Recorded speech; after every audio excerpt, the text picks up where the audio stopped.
Today I am joined by Lannister, ex-friend of the channel and suspected war criminal, to help me go over our top 10 Dune Imperium Uprising tips. He's an extremely experienced player. At the time of this recording, had over like 80 games played, so he definitely knows what he's talking about. Anyway, let's just hop right in. So the first thing I wanted to talk about, and I feel like it's an even bigger issue in Uprising than it was in Immortality, just because faction bumps were so free in Immortality.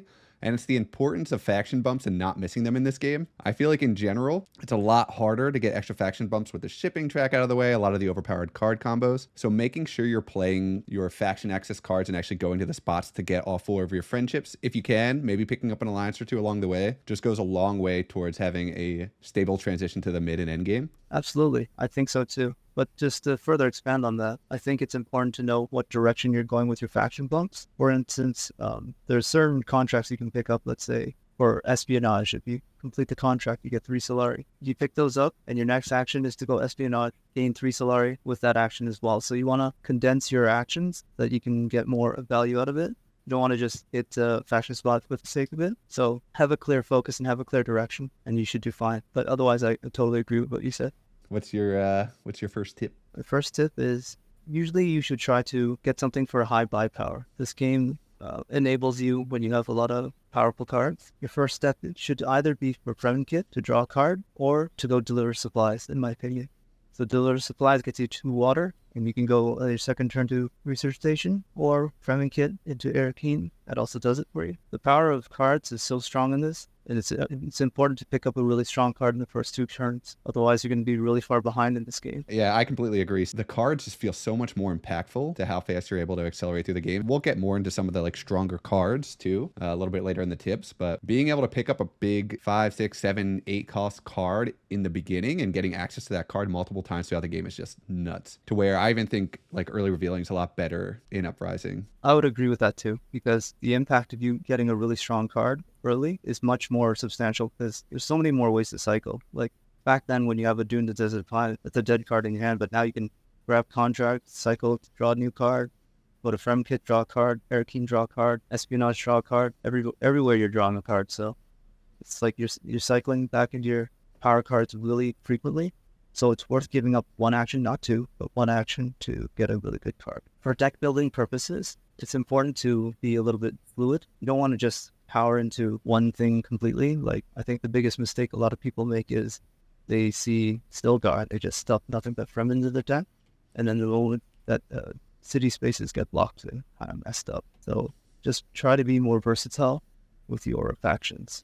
And I'd say don't be afraid of adding new cards into your deck, as long as you have at least 1 in 4 or 1 in 5 ratio for diplomacy related cards. If you have 15 cards, you should have at least 3 cards that have, relatively fluid faction access for yourself. Is that because in general you want to be playing 1 faction access card a turn, would you say, or?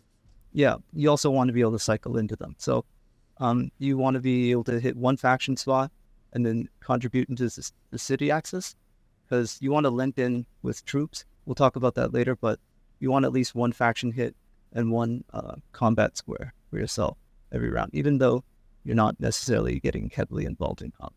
My next tip is going to be a bit more of a general tip, and it's going to come down to more of like playing to the strengths of your different leaders. And it seems like an obvious tip, but I do think it's something that can be left behind when you're presented with all the options the board has to offer you. So if you're playing a leader like Muad'Dib that has a huge benefit from sandworms in the conflict, you're going to want to make sure you go to the Fremen spots, you get access to your hooks, and then you can start getting in those sandworms so you can start churning out intrigue cards. And obviously getting double rewards from the combats along the way. Also, a leader like Staban Tuerk, they don't start with their diplomacy in their deck, so you want to make sure there's some faction access or some spy access in that early row so that you guaranteed have a way to get those friendship points throughout the game. Nothing feels worse, and I've only had this happen once, but picking Staban, someone early reveals for the faction access you needed, and you're just stuck for the rest of the game. Can't get any faction influence, and it just feels bad. It's definitely, as you said, very important to kind of focus on your leader's strengths and weaknesses. For example, if you're using Amber, I guess their color, female Memnon, hitting a faction alliance early actually makes a very big difference in sort of the signet ring, Spice, and Solari. 1 Spice and 1 Solari might not seem significant, but over the course of the game, it'll make you much more capable of doing things. So So you find yourself getting the like trying to rush the alliance pretty quickly with Amber. Yeah, for sure. I always do Interesting. that. Yeah, Yeah, I mean it I'll makes have sense. you got it because it's like money on the table. Why wouldn't you take it, right? And I find like especially in this game, it's so much harder to steal alliances outside of like some overthrow or some other card. Like you're not going to get your alliance stolen that easily. That's some quirky stuff happen. With regards to that, Shaddam, he's heavy into tracks. So I would say the thing he should focus on is the shipping track, for example. So Spacing Guild, and then just keep hitting the shipping track. You get Spice to go up a track, and then you get Solari to hit the Signet Ring to go up another bump. So you get a double bump, which is huge. What else we got here? Margot. Margot should focus on city-based cards, such as Rebel Supplier and Spy Access cards. One of my tournament matches, I was able to hold my ground against a Worms Paul Muad'Dib for 5 rounds straight, just by using the Rebel Supply combo alongside, I think it's Unswerving Loyalty. One thing you do with Margot's Ring is you place a spy down on a city spot, and so you use Rebel Supplies to put in 2 troops, assuming you go to Arakeen, that's 3 troops, and assuming your garrison is full enough, you have 2 troops there, so it's 5. And then you do a double draw, and you draw into Unswerving Loyalty, and that's a 6 troop in the combat, 1 action. And the nice thing about Rebel Supplier too, I feel like it's not the most attractive card for other leaders.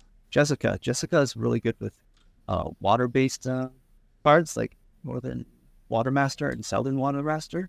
One of the things I saw was her accumulation of water was so significant that at the turn 7, the person had like 7 or 8 water, and she hit the Great Flats for 2 worms, and then the person recalled an agent with the Mentat location, and then went back again for another 2 worms, and then Oh, they okay. had the intrigue, which you pay 2 water, you summon a worm, so he had 5 worms, and then his final action was, I think he went to Great Flats for another one, so it was like 6 worms, not including any troops. It was the most disgusting thing I've ever seen. Wow. So yeah, I mean, in my like theory crafting, playing this at the event, I feel like I was mostly focusing on the Bene Gesserit track, like just drawing a bunch of cards with the spy on espionage and kind of going like spice and slow strategy. It's kind of cool to hear that there's like a very viable combat strategy to play with as well. Yeah, I'd flip her immediately. I don't even care about the draw. Like the only time I would care about it is if like there's a high cost card up there in the row, and I'm thinking about trying to aim for it on 2nd or 3rd turn. But aside from that, like if my key characters are taken, then I just go for her and immediately turn her over to the flip side. And you're not using the water for the Reverend Mother ability. You're mostly using it for like water for like spice and worms and stuff. Yeah, exactly. Wow. Because if you think about it this way, in all the matches that we've had, like probably going into 2nd, 3rd, 4th, 5th turn, you're feeling like there's like this big shortage in troops, and right, like you're like trying to limp in with troops, but it's so hard to find those troops to limp in with, right? Oh yeah, big time. Yeah, so like when she has like all that water, she can hit Research Station more often. She can go to Hugga Basin or Great Flats for the worms and whatnot, and she's just constantly in combat, even for like the little itty bitty bits of the rewards, and she's always capitalizing on that. So I kind of left it for that. Okay, sweet. You good? Do you want to move on to the next one, or? Okay. So I would say ration your troops. It's very important to keep your troop counts sustainable, and it's actually in my play group, I would say it's very underrated for you to go to Gather Support. I actually like Gather Support a lot. It's a spot you can go for 0 Solari for 2 troops or 2 Solari for 2 troops on the water. I prefer the bottom action of it, the 2 Solari for 2 troops in the water, because I feel that's much more impactful. The main thing is when you're going into combat, you're always trying to lump in with at least 1. And that 1 makes a big difference. So, like, let's take a look at the tier 1s and 2 conflicts, and let's take a look at the secondary and tertiary rewards that you're getting. So first tier conflict, not much to talk about, just 2 Solari, an intrigue, spice. Nothing to write to them about. Let's take a look at the tier 2 conflicts. This one gives you a water, 2 Solari, two troops, intrigue, spice, truth. Like all of these give you so much more than you put in. Like if you can put in one troop when everybody else is flat out of troops, you're profiting big time. Like imagine if you got one troop in and you got second place. And you're probably wondering, how's that possible? The reason it's possible is because there's only a limited number of squares that you can produce troops on. First one is Air King. Second one is Research Station. Third one is Highliner. The fourth one is Desert Tactics. Those are the only troop generating locations. You can go to Siege Tabor, but the access there is pretty locked on. So I would say in the first round, the biggest mistake most people make is they just go all in because they see, 3 Solari from this one. Yeah, everyone goes ham on this one, and I've made that mistake before. And they're like, oh, I'm just gonna get my Solari now, and they spend all their troops, and one guy's left with all their troops, and every round he's just going, I'm just gonna limp in with this, and he gets all those rewards because everybody's flat out of gas. They can't generate more troops because Mr. Yellow here just hits Arakeen and so it's all over. Like they can't afford to spend anything else to produce troops. And so the rationing of troops is very, very important. It will supplement a lot of things that you want to do, like more water, more troops, more spice. Like, you're thinking of hitting Imperial Basin, Haga Basin, Replat. You don't even need to do that. If you hit with one troop in most of the time, you'll get second or third place, which is sufficient. So would you say you're not committing to win combats that often? It only matters in the context of two things. If you are matching, it makes sense. If it's an ornithopter, it makes sense. Ornithopter is one of the 3 symbols. So there's a mouse, crysknife, and an ornithopter. So green, yellow, blue. If you happen to be green, for example, and a green Cloud shows up, go for it. Go ham. If you're green and a yellow shows up, you can limp in. If an ornithopter shows up, you go for that. The reason is because ornithopters are typically combats that other people avoid because you don't start with ornithopter symbols. So you need a pair of those to make a point, but it'll be easier for you to hit your pairs because not a lot of people are willing to commit on these inconsequential ones in the beginning just because everyone likes the EDC benefit. I'm more and less combative. I'm more combative on the ones that matter, and I'm less I think I'm avoiding 70% of the combats throughout the game, and then you see me just completely nosedive on 2 fights, and I just call it quits after that. Yeah, I think that makes a lot of sense. And crazy how big of a difference it feels compared to the base game Dune about how many warrior or troops you end up not having when you reach round 2 or round 3, if you're going as hard as you used to go on those old combats. I feel like you definitely have to make a big shift there. And yeah, for sure. The only cheap way to get 2 troops is gather support, and I feel like no one ever really goes there. It's kind of, it feels bad because everyone likes to go assembly hall and get their intrigue. Who doesn't like intrigues? But I have to say, gather support actually has much more value overall than assembly hall. The reason I say that is because when you go to assembly hall, what are you hoping for? You're hoping for bumps, or you're looking for swords, right? Well, what if I told you this is worth 4 swords, right? 2 troops, 4 swords, right there. Save you the trouble. You don't have to worry about whether or not you have the swords. You literally have the guns ready, and people see it, in your garrison, and they're like, oh, okay, I don't want to scream with those 4 swords. Versus maybe I have 4 swords, or maybe I just have faction bumps, or maybe it's just revealed to get an extra troop for purchase, or some other, inconsequential intrigue. The intrigues are powerful in this game, but they've been watered down in comparison to Ix and Immortality. I'll take the 4 swords. Do you find yourself paying for the water often, or not really? Yeah, for sure. Yeah, as often as possible. I won't say 100% of the time, but if I see an empty garrison, I'll go there right away. And then even if it doesn't get me the water, but the water is pretty massive. It's if you're the one holding the water, you can do a lot of damage. For example, just 1 gather support and then 1 secondary combat, and you're ready for a research station. And when you have 2 water on hand, people are wary about, pushing into you because, at any time, you can just stomp them, make a troop. With regards to rationing troops, it's important to ration your troops, but it's also important to deny people the troop. So, for example, if a turn 7 combat is about to happen, which indicates that it's going to be a 2, 3, 4, 5, 6 point combat, and your opponent behind you is the one to receive the benefit of the first turn on this, it's important that if he limps in, that you deny him every resource available. So if he's limping in and he's hoping to get, 4 Solari in the troop, it's your job to push him down and spend it, because the first person to act on turn 7 is going to do a lot of damage. So you need to know when to push someone down with that extra value. Like this whole game is just economics on a much more tense level. Like in doing X or Immortality, like you get blocked, it's not a big deal. In Uprising, you get blocked, it hurts like hell. Like when you get blocked at Resin Spice Refinery and you're looking to go get your Swordmaster next, it hurts like hell. And when you have that 6 Solari ready and you're ready to jump to get your Swordmaster and someone just reveals that stupid 2 Solari intrigue and jumps ahead of the queue, you feel it big time. Oh, I know.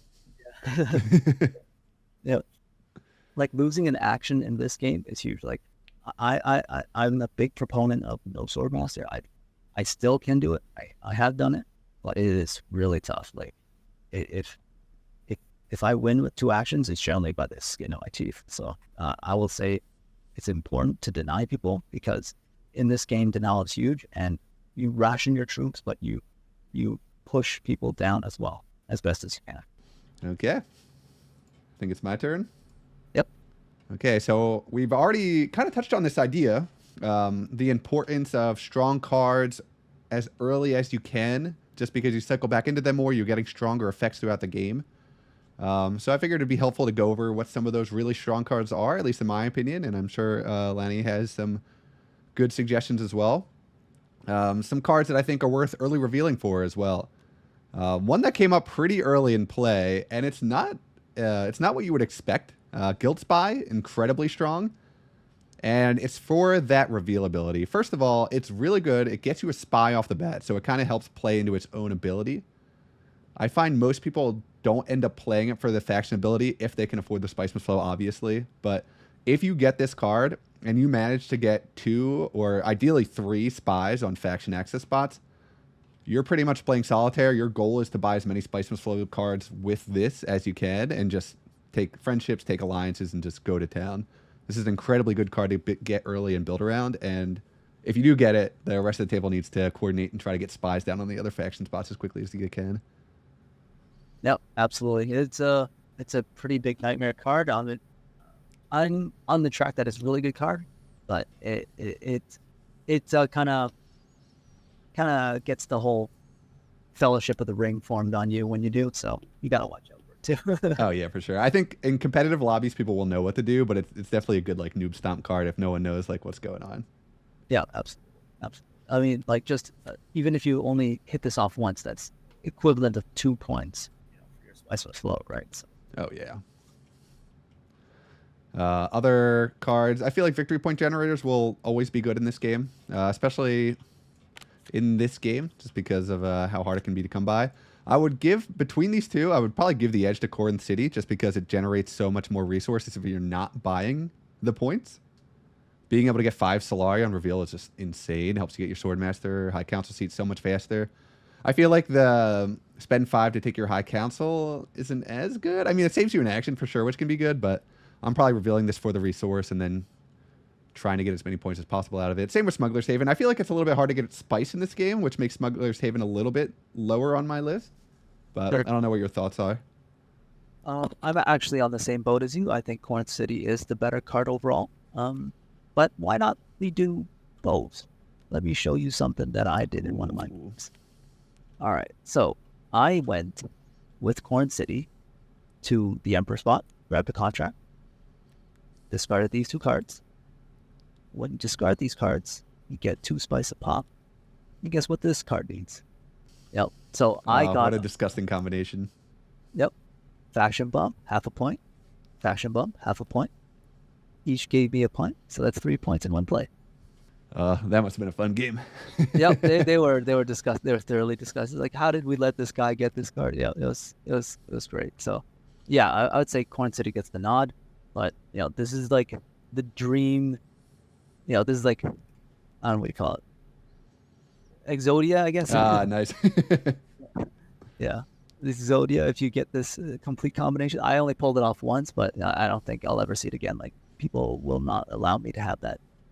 It's a really good card. I would say it's one of the best 5 cost cards. Only one other 5 cost card I think is better than it, but this one has so much flexibility. Like, if you need spice, you can find ways to discard it, and you get 2 spice. On reveal, it gives you 2 persuasion, and if you want to, you can pay 3 spice for a bump. Like, this card is really flexible. It's really good. It helps you beat other people down in alliance battles, and it's so hard to win an alliance battle because it's so much investment. It's an incredible card, I'd say. Do you find yourself paying for the bump a lot with this? It felt expensive. It feels expensive, but I don't know. It is expensive. I admit this should not be used in mid or early to mid. This is only used in late game. Okay. Late game to secure an alliance, or like bait someone in. Like, if I see you chasing me down, I'll purposely leave that gap there just to like make you like. That's the whole thing about making people spend things.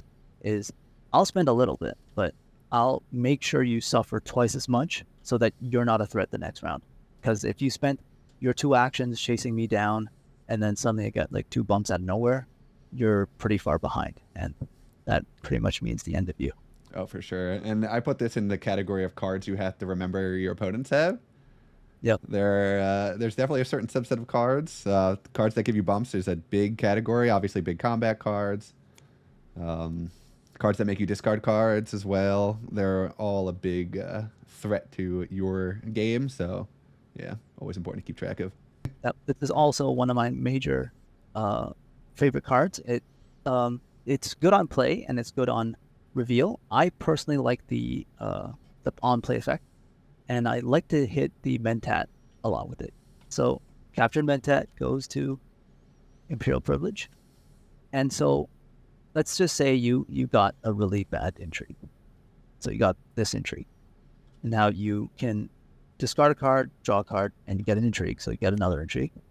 And now you can exchange one of your intrigues that you didn't like, say this one, for another one. And you don't like this one either, so you just keep cycling back and forth. And the good thing about this is in Uprising, I believe there are only a limited number of intrigues, about 44. So throughout the game, if you cycle 7 or 8 intrigues back and forth, you're pretty much guaranteed to get a VP source or a bump source. Just cycling through this thing will generate points on itself for you. Also, it always feels great to use Captured Mentat to discard a Spice Must Flow or a Cruddy Dagger, and drawing into your 2 Persuasion, that always feels great, right? Guild Envoy is another favorite of mine. There's a lot of Space and Guild cards. Ooh. Guess what he is? He is also a Space and Guild card. That cruddy Spice Must Flow that you hated drawing into, now you love when you have Guild Envoy, because he gets discard a card, and if it's a Space and Guild card, he draws 2 cards. So you can chuck this rubbish away and you get 2 new cards. Yeah, and I feel like this is a card people don't realize that you have to discard it when you play it, and some people at the time will think, oh, okay, this kind of sucks then, Faction access, great in this game. We kind of already talked about how you want to have that ratio of about like 1 faction access card per 5 cards in your deck. So this kind of already helps you with that requirement. And then, yeah, just icing on top. And yeah, I feel like people also forget the Spice and Slow being a Space and Gold card. Oh, yeah. So just a couple of other like crazy good cards. And they're not going to surprise you. Like some of these won't surprise you too much just because their cost reflects how good they are. Overthrow is insane. Getting 2 faction bumps every time you play this card is just so incredibly good. Kind of solves that issue of not having enough faction bumps throughout the game. Makes stealing alliances super easy and consistent. If you can trash your deck down and play this like every other round, maybe if you're really cycling through your deck every round, you're just It's you can win games off of this card alone. Steersman's also very good. It's the new Kwisatz Haderach of the game. Getting extra actions, also very good in this game, of course. And the Yep. card draw cycling itself out is nice. And it doesn't even feel that bad if you end up drawing it as your last card because it gives you some resource generation as well. A card that I kind of slept on at first. I recognized that it was like good, but I didn't realize how good. Interstellar Trade is an insanely good card. First of Oh all, yeah. the faction bumps are great, but then the 1 persuasion for each contract you've completed. If you get 3 or 4 contracts, which is not hard to do throughout the game, this can like get you Spice Must Flow cards on its own pretty much. You get this up to 4 persuasion. That's so good. I love this card. You know how in the previous video you noted that I abandoned you for the game with Paul Denon? Yes. So in that game with Paul Denon, he went the contract strategy and he fulfilled 7 contracts throughout, and he revealed this for 7. Oh on one my of the, god. It was so disgusting. it was so disgusting, but I admire the guy for that. So yeah, I just wanted to point that out. It's a valid strategy. I mean, Other insane cards. Price is no object. Very good. Solari generation, giving you 2 Solari on buy. Insane. Has good faction access. And then the ability to acquire a card to your hand using Solari instead of Persuasion. Very flexible, very good. And when you keep in mind that Spice Must Flow cards can be acquired with this card for 9 Solari, that just makes it, it's a victory point generator as well. On top of everything, it's an expensive victory point. You might only be able to do it once, but I think the flexibility is just so good. And then even if you're not buying victory points with it, being able to acquire a card to hand is also just insane. It makes you hard to play around. and so it just has so much flexibility to it. Like when you have options on the row that you can link up with, like for example, the Corn City into the Smugglers, facing the Guild's favor, or even something as simple as a captured Mentat or whatever. It has so much flexibility. Like even a 2-coster to get you that Spice Must Flow, right? You just pay 2 Solari and you add this to your hand, and now you're pretty much guaranteed to get a Spice Must Flow at hand. So yeah, it's a really good card. It gives you a faction bump, and it guarantees you another point on top of whatever you're doing, or a combat. And then a couple of other cards. Public Spectacle. I don't know. I don't know what they were thinking with this one. This one is so good. This is a power play. Every time you play it, if you have a consistent source of spies, it makes it even better. I don't know. I just think this card generates bumps like no one else. I think in our circle, it's regarded as one of the top cards, like if not the best for its cost value. So yeah, I'm in total agreement with you. We nicknamed it the Web of Power Play. So yeah, it's freaking sick on reveal and sick on play, and it's got so much flexibility for you. The most popular move for Public Spectacle is to basically push the spy on the Benny Gesserit location so that you can go espionage repeatedly, because it doesn't matter where you remove the spy from. So let's just go here. It doesn't matter where you remove the spy from. As long as you remove the spy, it can go up any track you want to. So you just keep spamming the same spot and you just keep getting bumps for days, and there's nothing else anyone can do about it. And then these cards are also good. They're not as powerful as the cards we just talked about. This is just a cheap power play, pretty much. I think there is a card in the game, I can't remember the name of it, that does this, but it gives you a spy when you buy it. I feel like this is so much cheaper and easier to get, and you can play it over. The spy access is good, like I think either you said or you'll be getting to. And then Strike Fleet is just a really good combat card. Even if you're just revealing this for the 3 daggers, it's good.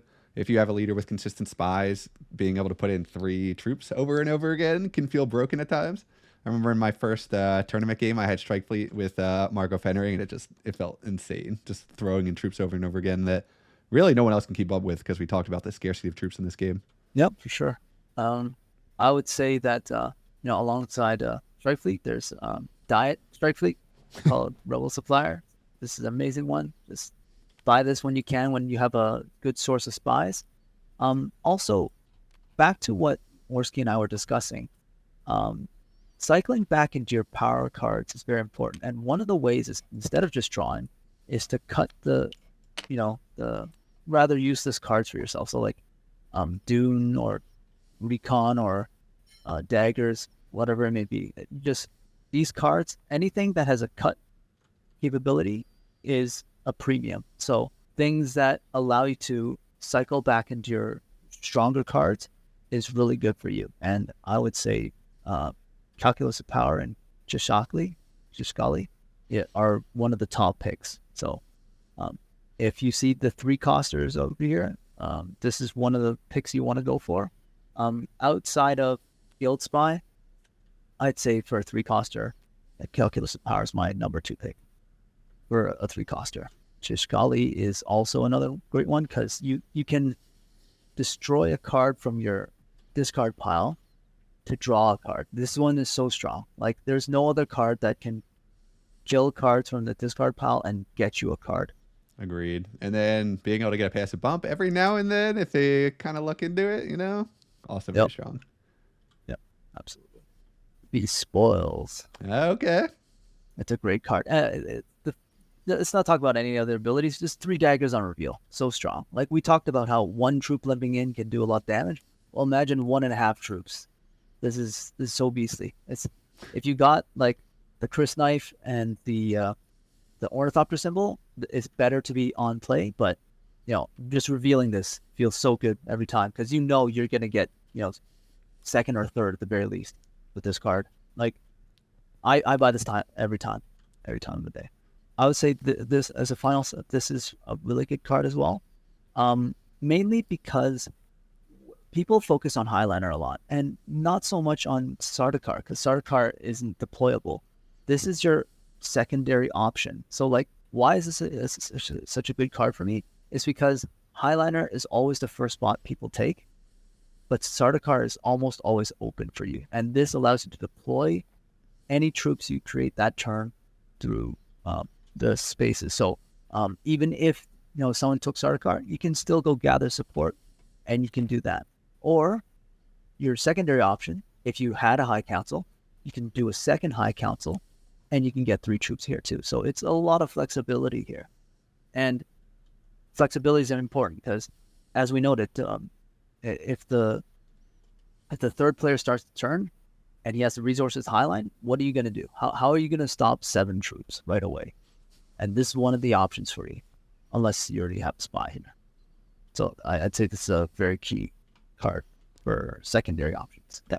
Agreed. I'm also surprised this card reveals for 2 persuasion. It kind of does everything in that way. It's a very good combat card, and it can help you get spice and slows. And this thing will usually reveal for like 2 or 3 decks because like he includes himself, and if you have like Price of No Object or Calculus of Power, that's like 2 more daggers. So 3 daggers on top of what it does. If you just reveal with it, it's a lot of flexibility. So, yeah, there are a lot of good Emperor cards in this game, so it's not uncommon to just have them in there. Yeah, like yourself, I'm really surprised that these cards are worth 2. Like, wow. Okay, my next point is to value your water. It's important not to waste all your water, right? Like a lot of people will say, well, you told me to go research station. I said, go research station first turn. Don't go research station every turn trying to high roll into something. It's important to have the water on hand because the Great Flats, as you may or Great Flats, formerly now Deep Desert, now requires 3 water.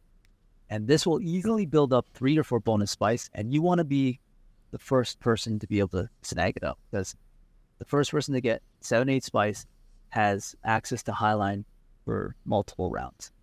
And so I would say that beyond the first and second turn, start saving up your water. It's very important. And any combat that gives you secondary water resources, you pay attention to those. You save up for those situations as they will get you that water. And bearing in mind, worms get you double the resources. So if you, for example, got double of this, so you double the water. And second place in this one's so gross. It's so good with worms. Yeah, like 4 troops, 4 Solari, 2 water. Holy, that there also comes into play the cards that give you water. So cards that have on-play water effects or on-reveal water effects are really good. So those situations where I'm at 1 water, you're at 2 water, and then suddenly I can go get 2 water just by going to siege with this card will definitely screw people over. And a position where you can block someone from doing what they want to do. And in this whole game, it's about blocking people, unfortunately. So, yeah. I feel like people ball out on desert tactics a lot to try and get Siege Tabor a little bit earlier. I feel like people aren't as afraid. They'll go like early Haga Basins and stuff. So people will waste their water, and Research Station too. And I feel like Deep Desert will sit with like 3, 4, 5 extra spice sometimes. And being the one to get that spice is just so good. It's actually, I feel like it's a lot harder to get spice in this game because of worms. Because once people have access to worms, Haga Basin's never going to have any bonus spice on it pretty much. Someone's going to be going here every single round. Deep Desert is hard to get to. Once that first person goes there, it becomes pretty much a worm spot, like mostly, as the game gets later in the game. It feels like you got to get the spice early, be prepared to get the spice like early mid-game, and then if you kind of miss your shot, it gets a lot harder to get spice. And if it's a lot harder to get spice, it's a lot harder to get the troops and stuff you need for combats, at least has been my impression. Yep, 100%. That's 100% what I agree with. So yeah, I feel like this next one's a bit more of a gimme, but I feel like it wouldn't be a complete tips video without touching on it. The value of High Council and Swordmaster. It can't be overstated how good that extra 2 persuasion is from the High Council. I feel like it's really good in this game. And that was an impression I was getting when I was playing at this event as well, was that 2 extra persuasion to be able to tack on those Spiceman's Flow points in the mid-game / late game. It can be the difference between winning and losing a lot of the time. And it just feels so impactful. The Swordmaster, the fact that the first one costs 8 and the second one costs 6, I feel like sometimes you can get into these positions where there's kind of a standoff on who gets the first Swordmaster. Sometimes someone will just have a ton of Solari from whatever, combats, and they'll just get it really quickly.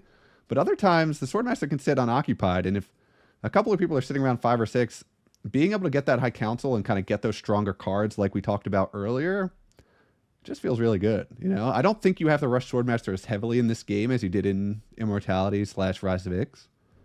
And yeah, I mean, both of them overall really strong spots, but I'm not as inclined to go Swordmaster first in this one. I don't know if that's what your experience has been. That's kind of just been my kind of experience with some limited games.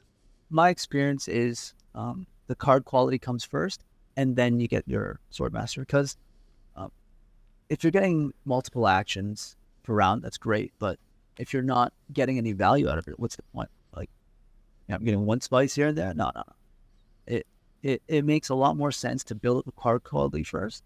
And also, to your point, I think High Council matters a lot, especially to a character like Gurney.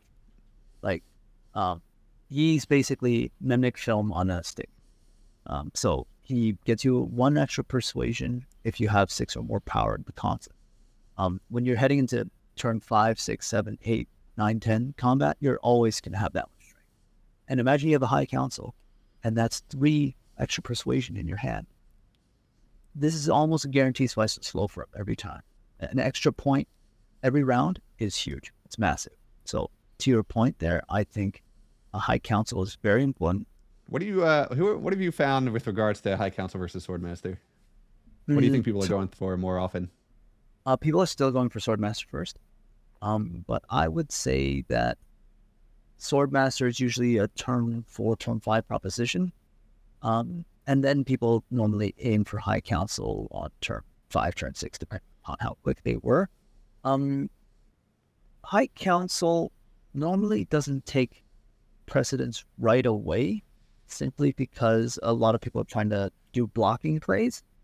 And so I would say that Swordmaster is usually followed by High Council a turn later, because when you have those extra actions, it's easier to get the Solari, because first person who goes there has to pay 8, and the other person pays significantly less at 6, and so everyone's trying to get on the discount train. So you end up in combats with secondary rewards with Solari and whatnot, and it becomes much more easy. So I would say it's not usually a turn 1, 2, 3, sort of like we did in Ixor Immortality, but it certainly is still important, and it's much more impactful when you have those cards. So I would say High Council is good, but Swordmaster should still take priority, unless you have some god tier cards in your deck and want to keep cycling.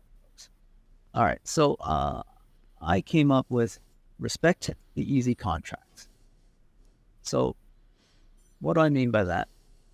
There are specific contracts out there.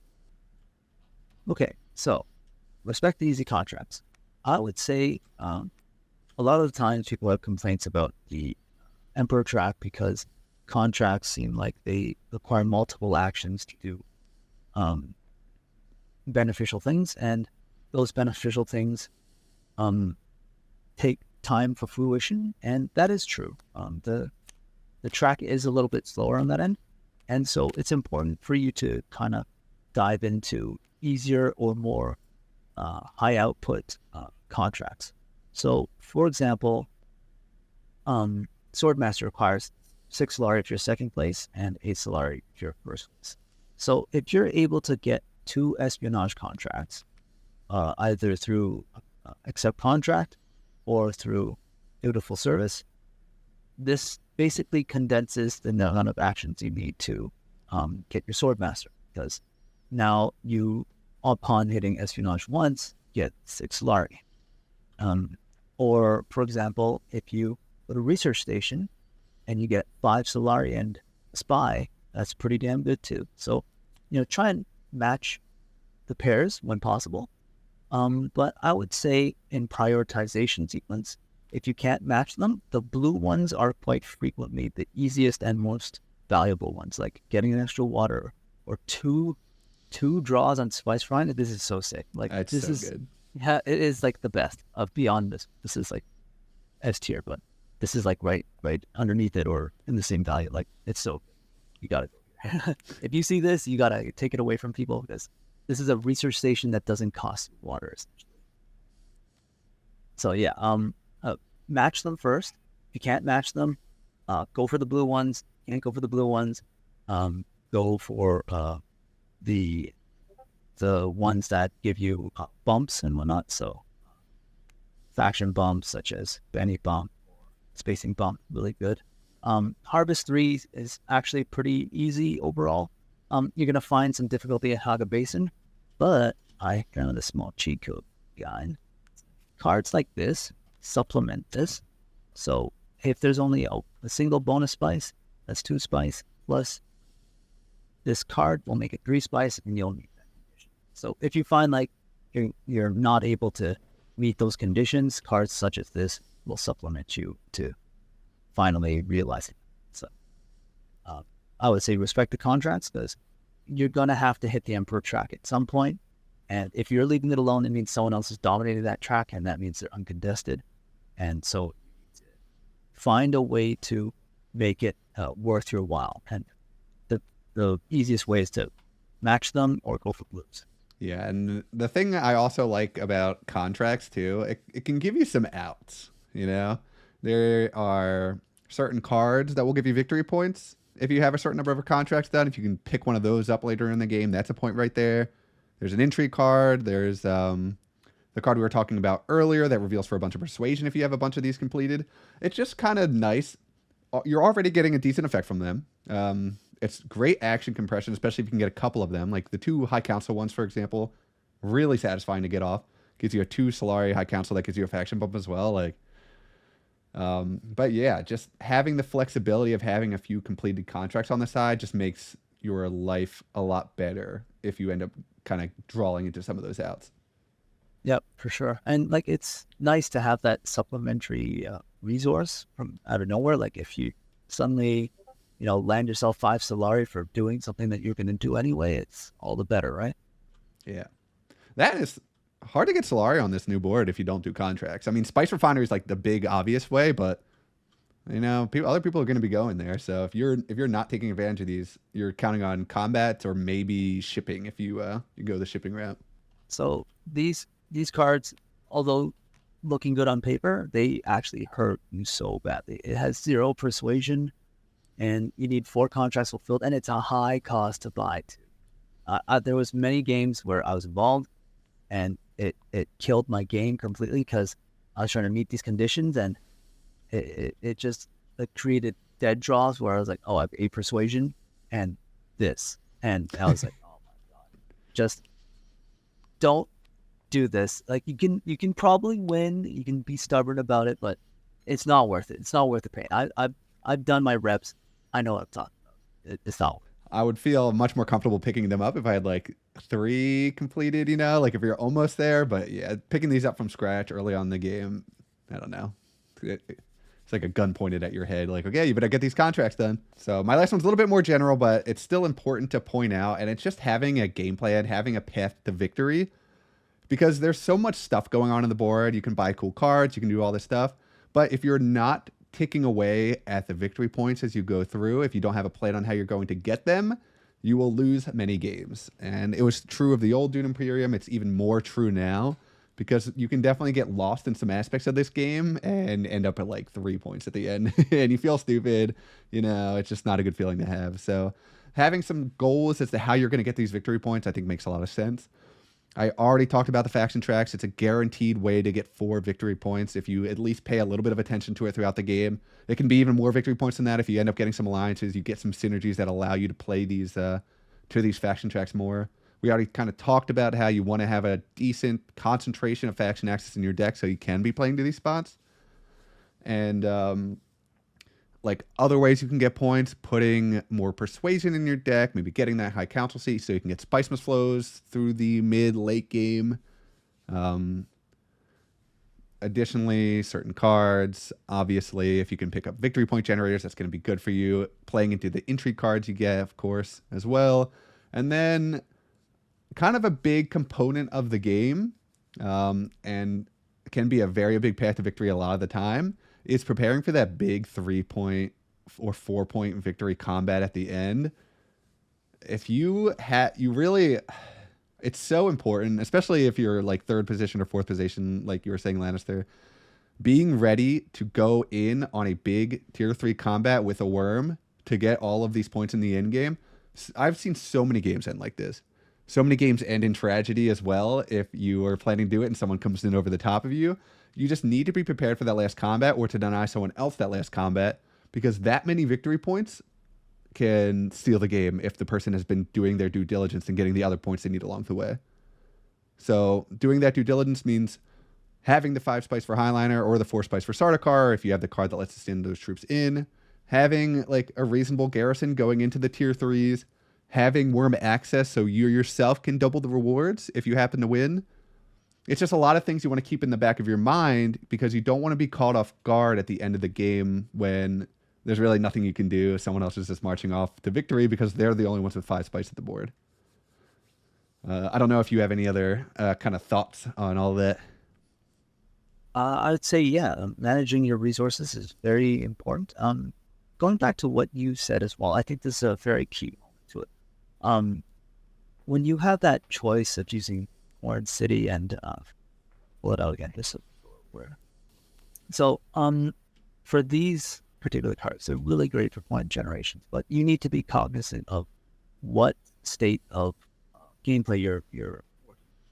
So what I mean by that is, if it's turn 6 and turn 7, at the end of turn 6, you can choose to spend this stuff, but you have to manage your resources well. If you elect to spend this on turn 6, you're saying to yourself, you're leaving the mercy of the table in other people's hands. What does that mean? If you spent 4 spice, how likely are you to be able to use a Highliner or a Sardaukar? Not very likely. And if you spent your Solari, how likely are you to meet that combat condition of paying 12 Solari for an additional 2 points? Not very likely. So when you use these cards, turns 2, 3, 4, 5, no problem. Spend them however you want to spend them. But be very cognizant that if you want to be battle ready, and if you see someone threatening something, you might have to give this up and just wait the turn. So like, for example, if I'm holding Corn City in my hand and turn 6, and I know turn 7 is coming up and no one else looks prepared, I might just get the 5 Solari instead of playing it together. Or this, I might just, reveal for an extra 2 spice. And if my spy's on a bigger, because I would rather have the resources on hand to combat the person who's about to end the game, because a tier tier 3 conflict has so much potential. Look at this. Double points. That's 4 points. If it's matching, it's 5 points. You can't outpace that with your Horn City and your Smuggler's Haven. Like, even if you talk about the combo I did, that's 3 points in one turn. Well, look at that. That's 5 points in one turn, right? You need to weigh your options and make sure that you're managing your resources very well, especially on turn 6, turn 7. Turn 6, if other people are ready, if the other people are prepared to take on the big dog at the table, third position being the big dog, go ahead, spend your stuff. But if everyone looks like they're gassed out and you are the only one left with the guns, you gotta get ready to do that. You can't just solitaire your way. Like, that'll just lose you the game. And I think that's a very important thing over Uprising. And you were saying earlier you haven't been depending on these big combats as much to, like, in your more recent games to get those wins, which is surprising to me because my impression, like, first learning this game was like, yeah, like, I think everything's going to be about these big tier 3s. You have to be ready. If you don't win it, you're going to lose, that kind of stuff. So I'm interested to hear, like, what has your path been to get these wins without these conflicts? The path to victory for me is faction bumps and get spice and slows very, very quickly. So a lot of the times people are aiming for this, their spice or slows around turn 5, turn 6. I actually get them as early as turn 3, turn 4. So I have an accelerated level play, and I also target my my pairs very aggressively. Like, people know that they will have to spend the whole town on me if they challenge me on my pairs. And I can read pretty well in regards to combat, so it helps. So I can manage myself. I can elect to, lick my wounds and save my resources, or I can hammer home. Like, I'm pretty precise when it comes to combat. So when I aim for it, I usually get it, or I go out with minimal loss instead and go for the next one. So point generators are very good, but I would say a lot of the first 3-4 turns is me ignoring combat, and 5, 6, 7, 8, I just that point. Yeah. And I think you have one tip left. Limp in whenever possible. Always limp in. It's so integral. You gotta get your resources from that, and you can deny resources from that. It's really, really important. It's, if you empty out your garrisons and you just are not participating in any conflict for 3 straight rounds, let's just take 3 random conflicts.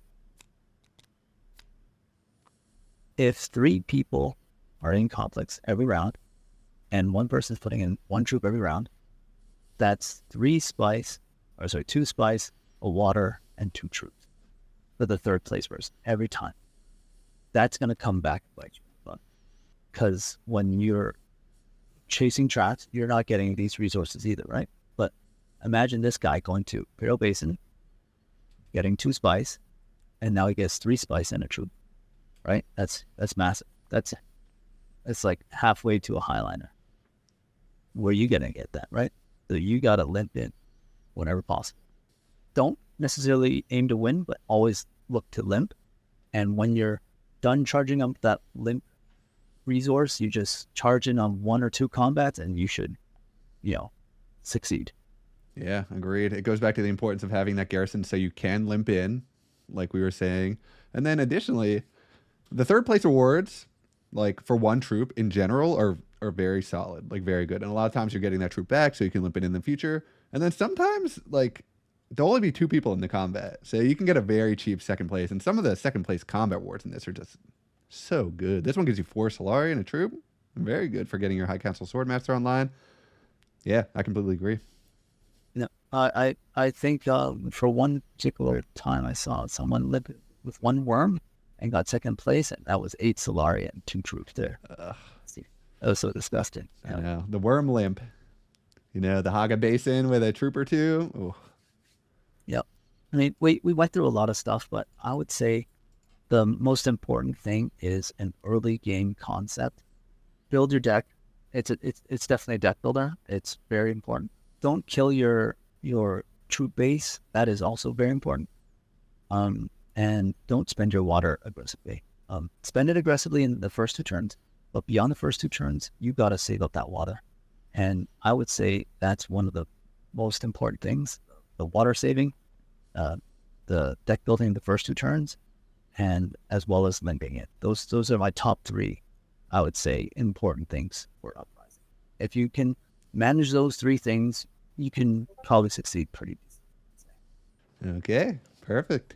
Any other thoughts to add before we finish this up? No, I'm just glad that we had a blast, and I can't wait to play it again, in person. So Oh yeah, I'm excited too. Although you say this now, we'll see. We're gonna be back. Be like, please, forgiveness, please. please. Apologies. Nah, I'm just kidding. Thank you so much for joining me. Your insight is like invaluable. You have so much experience. You're very talented at this game, and I'm sure a lot of people appreciate you as well. No, I like I said, I've always been a big fan of yours. So, I just didn't know I was a fan of the Iron Giant. So, Yeah. yeah, I know I have to make myself look taller on the cam now, stretch out a little bit. I feel like CJ looks tall when you see him, you know? yeah, absolutely. I expected him to be the height he was, but he totally catfished me. So, I know.